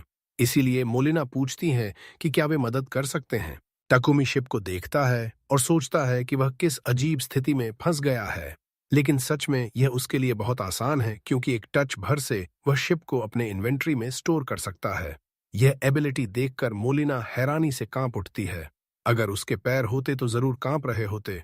वह बस शुक्रिया कहती है और उन्हें हाई प्रीस्टेस से मिलवाने के लिए आमंत्रित करती है जो गांव की रक्षा करती है। उन्हें एक विशाल पैलेस में जाना पड़ता है ताकि उस तक पहुंच सकें, और यहीं से सच में एक्साइटिंग पार्ट शुरू होता है क्योंकि जब वे प्रीस्टेस के सामने पहुंचते हैं तो उन्हें नीले बालों वाली एक मरमेड मिलती है जो उनके नाम ले लेकर बुलाती है। साफ संकेत था कि वह उनकी उम्मीद कर रही थी। वह युवती इतनी खूबसूरत थी कि टकुमी और ट्विंस दोनों ही हैरान रह गए। जैसे ही टकुमी उसे देखता है उसे लगता है कि वह किसी प्रिंसेस जैसी लग रही है, जबकि ट्विंस उसकी खूबसूरती पर मंत्रमुग्ध खड़े हैं। टकुमी मौके का फायदा उठाता है और उनके गर्मजोशी भरे स्वागत के लिए शुक्रिया कहता है, लेकिन वह कहती है कि शुक्रिया तो उसे कहना चाहिए क्योंकि उसने वाटर के रूलर के फॉलोअर्स से उसके बारे में सुना है जो उसे उनका सेवियर बताते हैं। और यहाँ एक साफ सवाल मन में आता है, आखिर वह अटेंडेंट कौन है जिसका जिक्र बार बार हो रहा है। किसी पॉइंट पर शक लगभग प्रीस्टेस की तरफ ही इशारा कर रहे थे। टकुमी भी हैरान है और समझ नहीं पा रहा कि उस शख्स ने उनके बारे में क्या कहा होगा। इसलिए वह पूछता है कि क्या बहुत से लोग उसके अचीवमेंट्स के बारे में जानते हैं, क्योंकि उसे थोड़ी बेचैनी हो रही है कि खबर फैल रही है और ज्यादा लोग उसकी आइडेंटिटी, उसके साथ घूमने वाले लोगों और उनकी स्ट्रेंथ के बारे में जान रहे हैं। प्रीस्टेस उसे रीअश्योर करती है कि ऐसी बातें बहुत कम लोग ही जानते हैं। उसके बाद मोलिना शिप वाली सारी डिटेल्स बताती है और कैसे टकुमी ने उन्हें बचाया, जिसकी वजह से उनकी नजरों में वह ट्रू सेवियर बन गया। बाद में वे गॉल्डो से मिलते हैं जो प्रीस्टेस के साथ मिलकर जगह को गवर्न करता है जैसे मेयर। वह टेडियस पॉलिटिकल और एडमिनिस्ट्रेटिव काम संभालता है, जबकि वह अपनी सुप्रीम मैजिकल पावर से रूलर से कम्युनिकेशन रखती है। और सच कहें तो वे उसके लिए सिर्फ इतना ही कर सकते हैं कि जो उसने किया उसके लिए रिवॉर्ड दें। इसीलिए प्रीस्टेस कहती है कि जो चाहे मांग लो। टकुमी का चेहरा शर्म से लाल हो जाता है और किसी को नहीं पता कि उस पल उसके मन में क्या चल रहा था। फिर उसे अपने सभी फेल्ड अटेम्प्ट्स याद आते हैं जिसमें वह सिंपल वाटर बॉल भी नहीं कास्ट कर पाया था। इसलिए वह उनसे इंटेंसिव मैजिक लेसन्स मांगता है ताकि वह इसे इस्तेमाल करना सीख सके। वह बताता है कि वाटर मैजिक के उसके पिछले सभी अटेम्प्ट्स फेल हो चुके हैं और ट्विंस ने तो पहले कभी ट्राई भी नहीं किया, मतलब वे स्क्रैच से शुरू कर रहे हैं। गॉल्डो उन्हें मदद करने का फैसला करता है, लेकिन प्रीस्टेस को लगता है कि यह अकेला काफी नहीं है जो प्रॉपर रिवॉर्ड कहलाए। फिर भी टकुमी जिद करता है कि उसे पैसे नहीं चाहिए। तब मोलिना एक और आइडिया देती है कि गांव को जो चीज नहीं चाहिए लेकिन उनके लिए बहुत यूजफुल होगी वह उन्हें दे दें। पूरी सीरियसनेस में वह उन्हें एक जगह ले जाती है जो कचरे जैसी लग रही थी, लेकिन इससे पहले कि वे गलत समझें, साफ हो जाता है कि गांव वाले जो रिफ्यूज समझते हैं वह कुछ और नहीं बल्कि मोतियों या शेलफिश से निकाले गए पत्थर हैं जिन्हें खाने के बाद निकाला जाता है। प्रीस्टेस उनसे माफी मांगती है और कहती है कि उसे थोड़ी शर्मिंदगी हो रही है कि उन्हें इस जगह लाई, लेकिन वह बताती है कि इंसान अजीब तरह से इन चीजों के प्रति हमेशा क्यूरियस रहते हैं। टकुमी कहता है कि कोई समस्या नहीं है, और सच कहें तो उनके चेहरों पर खुशी के निशान साफ दिख रहे थे। इसलिए वह मौका नहीं गंवाता और सारी चीजें अपने इन्वेंट्री में स्टोर कर लेता है। उसके बाद वे लग्जरी डिनर करते हैं जब तक मैजिक लेसन्स का समय नहीं हो जाता। वहां बुजुर्ग आदमी उन्हें मैजिक की बेसिक्स और कुछ ट्रिक्स समझाने लगता है और टकुमी एलन और एलेना की एबिलिटी देखकर हैरान रह जाता है कि वे पहली बार में ही इंस्ट्रक्शन समझ रहे हैं। गॉल्डो बेसिक्स सिखाने के बाद प्रीस्टेस के साथ वापस चले जाते हैं और ट्विंस को पूरा दोपहर प्रैक्टिस करने देते हैं जब तक एकदम अचानक बदलाव होता है। टकुमी को ध्यान जाता है कि ट्विंस पानी से आ रही किसी क्रीचर से डर गए हैं, इसलिए वो अपनी डिटेक्शन एबिलिटी इस्तेमाल करके देखना चाहता है कि वो क्या है, लेकिन सच में उसे करने की जरूरत नहीं पड़ती क्योंकि बस 1 सेकंड बाद वो क्रीचर पानी की सतह से बाहर निकल आता है और पता चलता है कि वो पूरी तरह पानी से बना हुआ कोई बीइंग है। दूसरी तरफ हम देखते हैं कि सिल माया को डांट रहा है, जो वेंडेल के फॉलोअर्स की लीडर है। वेंडेल वाटर का रूलर है। सिल बहुत गुस्सा है क्योंकि माया ही थी जिसने सबसे पहले मरमेड्स के पास जाकर टकुमी और ट्विंस की सारी एडवेंचर्स के बारे में बता दिया था। जब वो पूछता है कि तूने ऐसा क्यों किया, तो माया मान लेती है कि वो बस थोड़ी देर के लिए देखने गई थी कि वो कैसे कर रहे हैं। और जब उसे लगा कि मरमेड्स कोई प्रॉब्लम फेस कर रही हैं, तो उसने मदद करने के लिए हिंट दे दिया कि एक ह्यूमन है जो मदद कर सकता है। अगर सवाल ये है कि उसने वाटर के रूलर को सीधे क्यों नहीं बताया, तो यहाँ हमें ये भी पता चलता है कि रूलर्स के पास ह्यूमन वर्ल्ड में इंटरवीन करने की सीमित संख्या होती है। इसीलिए उनका सबसे अच्छा ऑप्शन टकुमी की तरफ मुड़ना था। फिर भी सिल कहता है कि हम उस पर बहुत बड़ा कर्ज चढ़ा रहे हैं और उसे सिर्फ एक और प्रॉब्लम सॉल्व करने के लिए वहां ले जाना उसके बोझ को और बढ़ा रहा है। कितना भी आसान टास्क हो, टकुमी से पहले पूछना जरूरी है। सिल ने इस मिशन को सिर्फ इसलिए अलाउ किया क्योंकि आखिर में लड़के और ट्विंस को भी फायदा हुआ। माया चली जाती है, लेकिन सिल का गुस्सा और बढ़ जाता है जब उसे याद आता है कि ये सब सिर्फ इसलिए हो रहा है क्योंकि वेंडेल आलसी है और वाटर के रूलर होने के नाते अपना काम नहीं कर रहा। फिर भी उसकी शिकायतें बीच में ही रुक जाती हैं जब उसका असिस्टेंट कुछ अजीब चीज नोटिस करता है। टकुमी के साथ क्या हो रहा है और वो कौन है जो वाटर बीस्ट के क्लॉज से अपनी जान गंवाने वाला लग रहा है? शायद ये थोड़ी एग्जैजरेशन है। हम वापस ट्विंस के पास जाते हैं और देखते हैं कि वो क्रीचर पूरी तरह पानी से नहीं बना है, बल्कि वो एक विशाल ड्रैगन है जो वाटर को कंट्रोल करता है।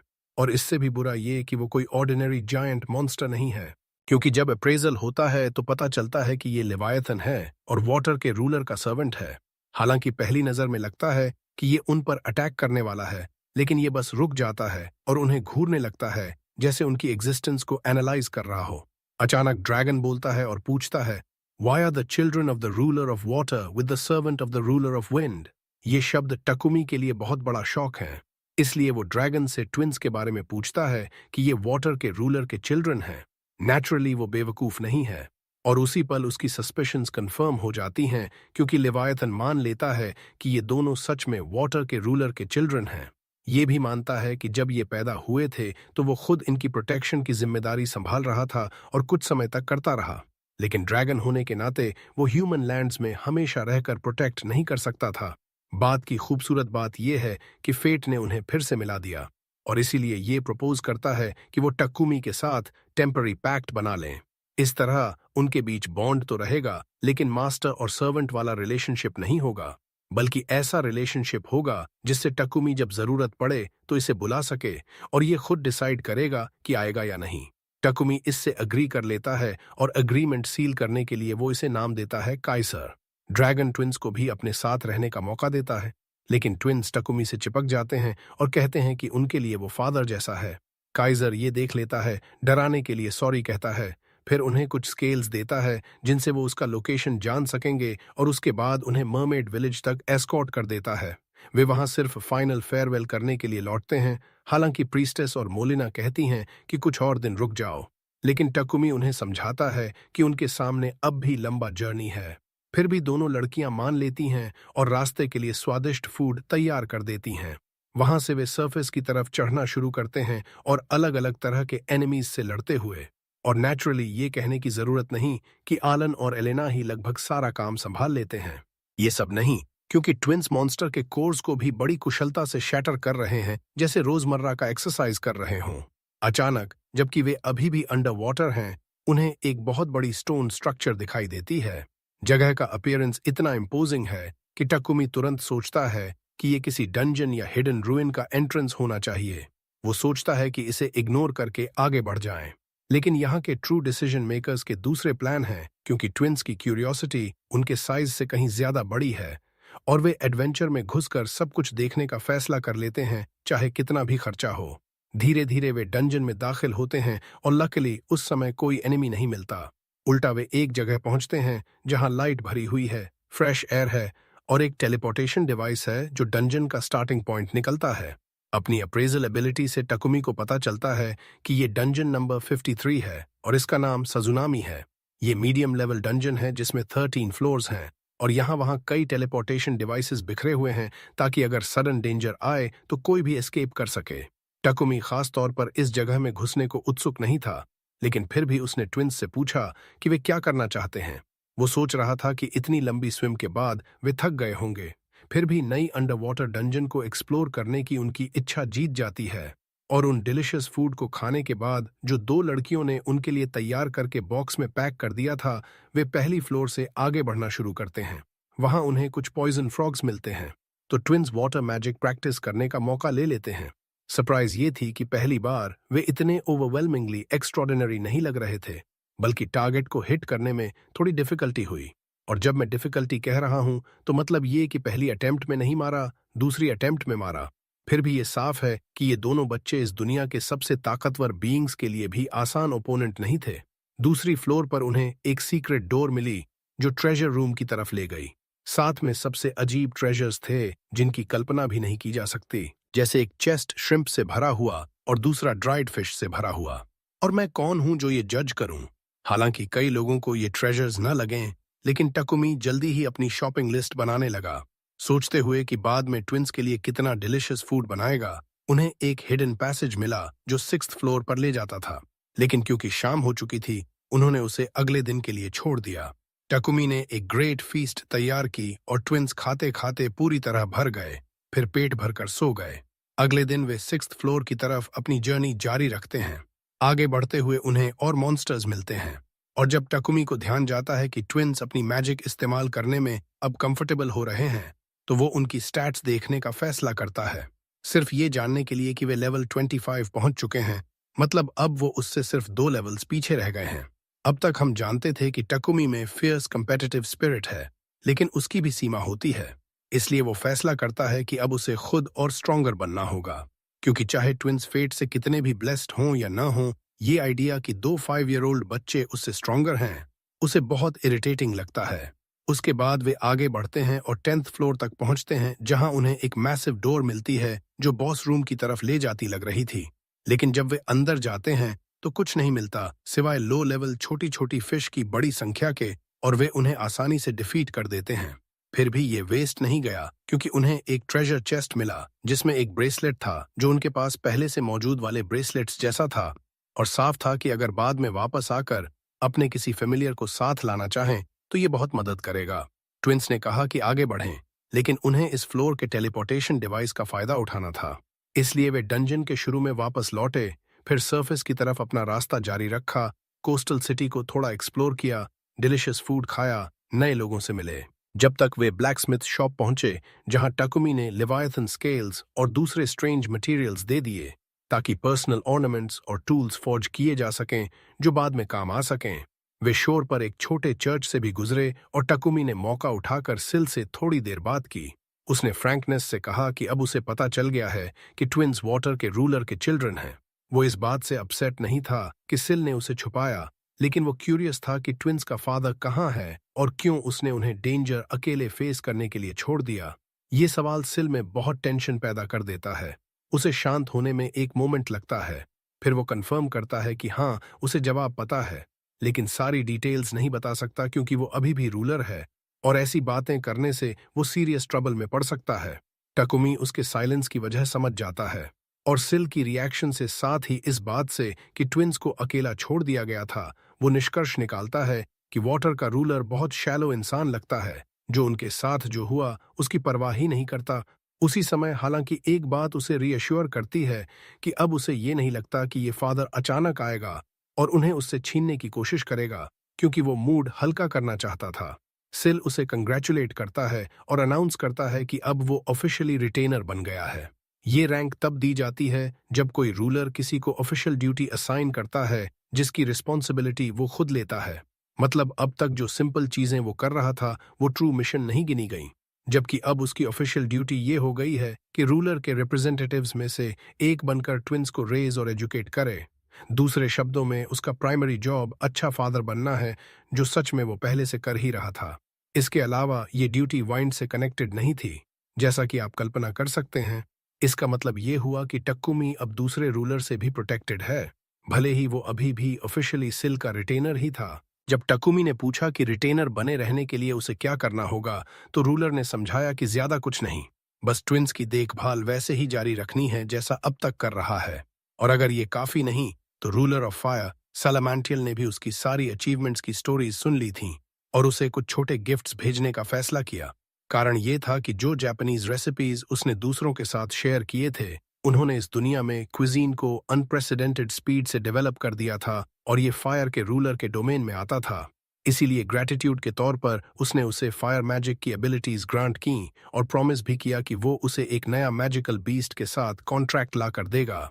बेड फेयरवेल करने के बाद टकुमी होटल की तलाश में निकल गया जहां वे रात गुजार सकें।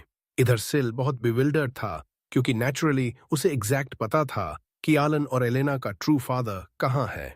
वो स्काउंड्रल एटिल्डिया की एक वुमन के साथ रिलेशनशिप में आया, फिर जब वो ट्विंस के साथ प्रेग्नेंट थी तो उसे छोड़कर गायब हो गया और अब पता नहीं वो अपना टाइम कहाँ और किसके साथ बिता रहा है।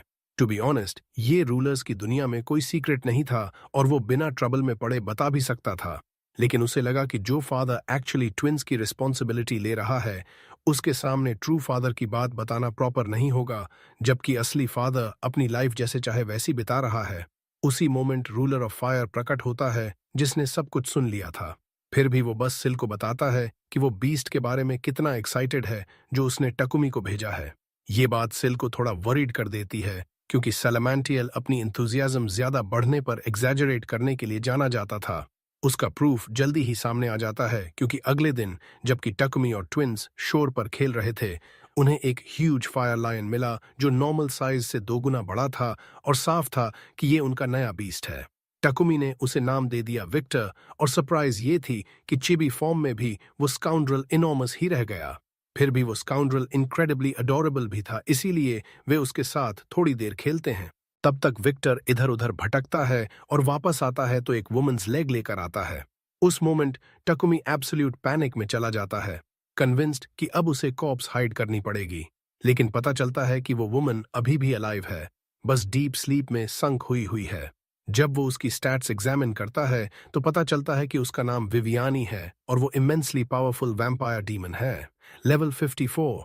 ट्विंस थोड़े स्टार्टल्ड हो जाते हैं, लेकिन टकुमी उन्हें शांत करता है और खुद कंपोज्ड रहने का फैसला करता है क्योंकि अगर वो सिचुएशन पर कंट्रोल खो देगा तो सब केओस में बदल सकता है। नेचुरली विवियानी पहले अटैक नहीं करती, बल्कि हर मूवमेंट को केयरफुली ऑब्जर्व करती है जैसे उन्हें टेस्ट कर रही हो। टकुमी सिचुएशन एनालाइज करने लगता है। विवियानी का लेवल उनसे बहुत ज्यादा हायर था, लेकिन उनकी strategy, water magic, fire magic और फेमिलियर्स के साथ अभी भी चांस था। उसी मोमेंट पूरा एटमॉस्फेयर बदल जाता है क्योंकि पहली बार ट्विंस को हाई लेवल ओपोनेंट से फेस करने का जेन्युइन एक्साइटमेंट महसूस होता है और वे प्लानिंग करने लगते हैं, रोल्स डिवाइड करने लगते हैं। जोएल विक्टर की मूवमेंट्स पर वॉच करेगा, आलन वाटर मैजिक कंट्रोल करेगा, एलेना फिजिकल सपोर्ट देगी, जबकि टकुमी एडवांस्ड मैजिकल अटैक्स पर फोकस करेगा। उन मोमेंट्स में टकुमी को जेन्युइन प्राइड महसूस होती है क्योंकि ये दोनों बच्चे सिर्फ वाटर के रूलर के डिसेंडेंट्स नहीं थे, बल्कि वे एक दूसरे के साथ खड़े होकर अपने से फार स्ट्रॉन्गर एनिमीज का भी सामना कर सकते थे। समस्या ये थी कि उन्हें नहीं पता था कि उसे कैसे वेकअप करें, इसलिए टकुमी ने अपना दिन नॉर्मली चलाने का फैसला किया और लंच तैयार करने लगा, जैसे खुद से कह रहा हो, if she will not wake to words, perhaps she will wake to food. ये सोल्यूशन सच में इफेक्टिव साबित हुआ क्योंकि डीमननेस फूड की स्मेल से रैवनसली हंग्री होकर जाग गई, जैसे उसकी भूख जग गई हो। उसकी भूख ने ही उसे जगा दिया था, दिमाग नहीं। टाकुमी ने उसे कुछ खाना दिया और वो उसे अजीब तेजी से खा गई। थोड़ा शांत होने के बाद वो खुद को इंट्रोड्यूस करने लगी। उसने बताया कि वो एक स्पाई है और एक सीक्रेट मिशन पर आई थी, मेड के रूप में डिस्गाइज होकर। वो एक नोबल फैमिली की जांच कर रही थी जो अजीब प्रॉब्लम्स से घिरी हुई थी। मुश्किल ये थी कि काम के दौरान उसके सप्लाई खत्म हो गए थे, इसलिए उसे कुछ ट्रिक्स और संदिग्ध तरीकों से गुजरना पड़ा था। वो अजीब और उलझी हुई कहानियां सुनाने लगी। कभी कभी उसकी बातें बेतरतीब हो जाती थीं, लेकिन ट्विंस को ये सब बहुत मजा आ रहा था क्योंकि पहली बार उन्हें किसी ऐसे इंसान की कहानियां सुनने को मिल रही थीं जिनकी जिंदगी उनके अपनी से बिल्कुल अलग एडवेंचर्स से भरी हुई थी। आखिर में वो अजीब लड़की उठकर जाने लगी, लेकिन जाते जाते उसने टाकुमी से पूछा कि ट्विंस से उसका क्या रिश्ता है, क्या वो उनके फादर हैं या बड़े भाई। टाकुमी ने शांति से जवाब दिया कि वो खुद को उनका बड़ा भाई मानता है। ये सवाल ट्विंस का ध्यान खींच गया क्योंकि उन्हें मूल रूप से फादर शब्द का मतलब ही नहीं समझ आ रहा था। इसलिए वो टाकुमी को बड़े क्यूरियस नजरों से देखने लगे और उससे इसके बारे में पूछने लगे। टाकुमी ने उनके सवाल का मतलब समझ लिया और जान गया कि उन्हें अभी तक फैमिली का मतलब भी नहीं पता, क्योंकि हाल ही तक वो जंगल के बीच में अकेले रहते थे, सिर्फ एक दूसरे पर निर्भर रहकर। इसलिए वो बैठ गया और धीरे धीरे उन्हें समझाया कि फैमिली का मतलब है वो लोग जो तुम्हारी रक्षा करते हैं, तुम्हारी केयर करते हैं और चाहे कुछ भी हो जाए तुम्हारे साथ रहते हैं। उसने ज्यादा जटिल डिटेल्स में नहीं गया, लेकिन आखिर में शांत मुस्कान के साथ उसने कहा कि अब वो एक फैमिली हैं और यही सबसे ज्यादा मायने रखता है। बस ये एक वाक्य काफी था कि ट्विंस मुस्कुरा पड़े और उसके करीब आ गए, जैसे पहली बार उन्हें सच्ची स्थिरता का एहसास हो रहा हो। अगले दिन उन्होंने फैसला किया कि नई सिटी में एडवेंचरर्स गिल्ड देखने जाएंगे। जैसे ही वो अंदर घुसे, रिसेप्शनिस्ट पूरी तरह स्तब्ध रह गई जब उसने देखा कि टाकुमी एक रैंक है। वो बार बार उस कार्ड को घूर रही थी, जैसे यकीन ही नहीं हो रहा हो। और सबसे महत्वपूर्ण बात, जब उन्होंने साझा नामी डंजन की डिस्कवरी के बारे में सुना तो गिल्ड के अंदर का माहौल पूरी तरह उलट पुलट हो गया। रिसेप्शनिस्ट बहुत ज्यादा एक्साइटेड हो गई और वो टाकुमी से हर छोटी छोटी डिटेल पूछती रही। आखिरकार टाकुमी ने उसे पूरी कहानी बता दी, शुरुआत से लेकर जब उन्होंने एंट्रेंस ढूंढा और फिर फ्लोर्स की पहली एक्सप्लोरेशन तक। बताते चलें कि नई सिटी का नाम बाय था, एक बहुत एक्टिव कोस्टल सिटी जो मूवमेंट, कॉमर्स और टूरिज्म से भरी हुई थी। आइजैक की रिकमेंडेशन से वो मिस्टर रिस्नर से मिले, जो उनके बड़े भाई थे। उन्होंने उन्हें गर्मजोशी से वेलकम किया, क्योंकि उन्हें आइजैक से पहले ही उनके बारे में पता चल चुका था। जब टाकुमी ने उन्हें डंजन डिस्कवर करने की बात बताई तो वो इंसान बेहद एक्साइटेड हो गया, क्योंकि उसके इलाके में नया डंजन आने से पूरी सिटी की इकोनॉमी बदल सकती थी। इस दुनिया में डंजन को सच्चा खजाना माना जाता है, क्योंकि वो हर तरफ से एडवेंचरर्स को अपनी तरफ खींचते हैं। इसका मतलब होता है ज्यादा विजिटर्स, होटल्स, रेस्टोरेंट्स और मर्चेंट्स के लिए ज्यादा बिजनेस। और आधुनिक कम्युनिकेशन के बिना भी इस दुनिया में खबरें डरावनी तेजी से फैलती हैं, खासकर एडवेंचरर्स के बीच। लेकिन टाकुमी अभी भी फेम से दूर रहना पसंद करता था, इसलिए उसने रिस्नर से कहा कि वो न तो उसका नाम और न ही ट्विंस का नाम ऑफिशियल रिपोर्ट्स में लिखें।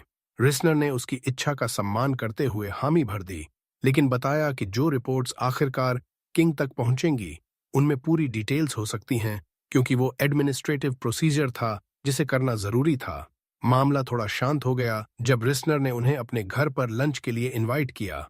वहां उन्होंने उनकी वाइफ ओलिविया से मुलाकात की, जो बहुत जेंटल और गर्मजोशी से वेलकम करने वाली लेडी थीं। और वहां उन्होंने उनके दो छोटे ट्विन बच्चों से भी मुलाकात की, जो बेहद प्यारे थे और जिनके नाम थियोडोर और लैटिस थे।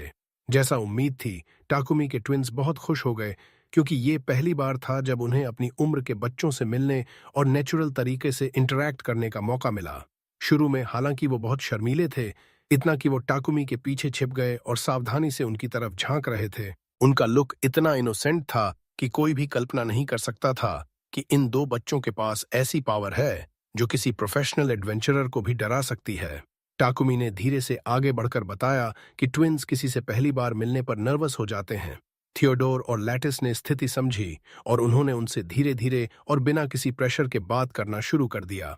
धीरे धीरे माहौल गर्म होता गया, खासकर जब सब टेबल पर बैठ गए। वहां टाकुमी ने मौका उठाया और एक स्पेशल डेजर्ट निकाला जो ट्विन्स को बहुत पसंद था। उसकी अपनी original recipe, slime jelly. Dessert रंग बिरंगा, ट्रांसपेरेंट और आकर्षक तरीके से चमक रहा था और उसका टेस्ट हल्का और रिफ्रेशिंग था। जैसे ही रिस्नर के बच्चों ने उसे टेस्ट किया, उनकी आंखें चमक उठीं और उन्होंने तुरंत टाकुमी से पूछा कि उन्होंने इसे कैसे बनाया। खाना और डेजर्ट ने शर्म की दीवार को जल्दी ही तोड़ दिया और जल्द ही चारों बच्चे गार्डन में साथ खेलने लगे, सिंपल गेम्स ट्राई कर रहे थे और जोर जोर से हंस रहे थे। टाकुमी दूर से उन्हें देख रहा था और उसे अजीब सा सुकून महसूस हो रहा था, जैसे वो एक झलक देख रहा हो उस साधारण जिंदगी की जो शायद होती अगर चीजें अलग तरह से हुई होती।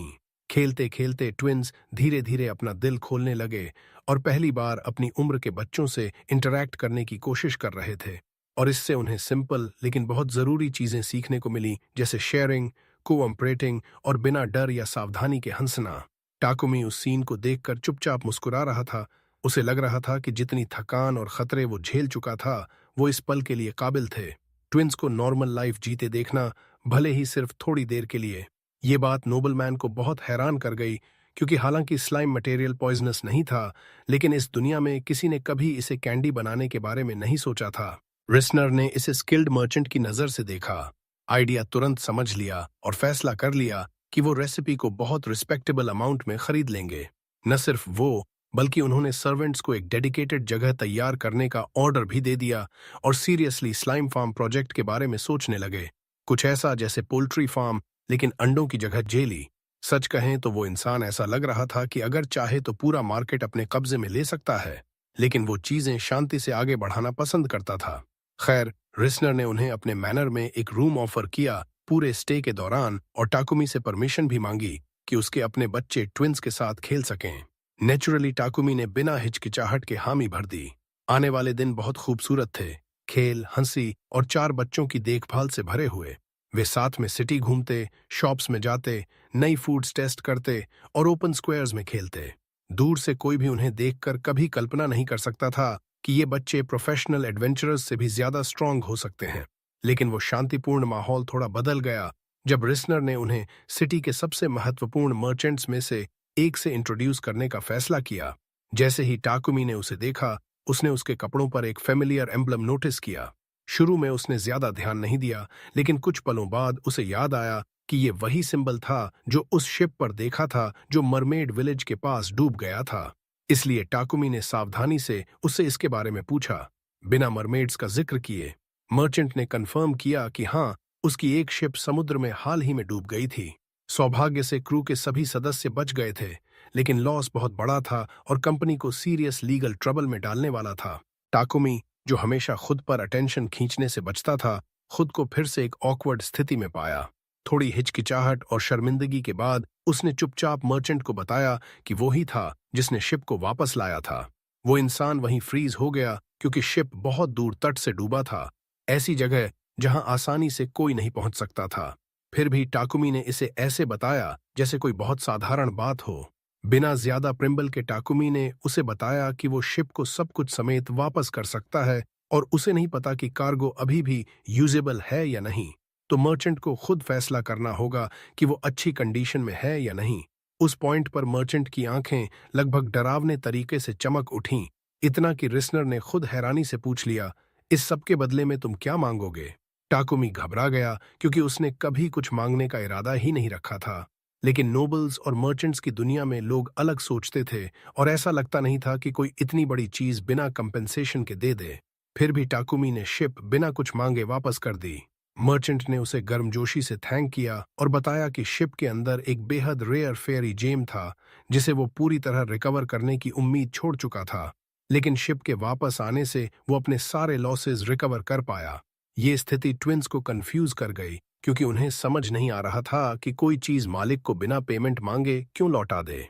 टाकुमी ने मौके का फायदा उठाया और उन्हें एक महत्वपूर्ण लेसन सिखाया कि चोरी गलत है और जो कुछ भी वो पाएं जो उनका नहीं है, उसे मालिक को वापस करना चाहिए, चाहे वो कितना भी छोटा हो। हालांकि टाकुमी ने कुछ नहीं मांगा था, फिर भी मर्चेंट ने उसे रिवॉर्ड देने पर जोर दिया और उसे अपनी कंपनी के प्रोडक्ट्स का फुल टूर ऑफर किया।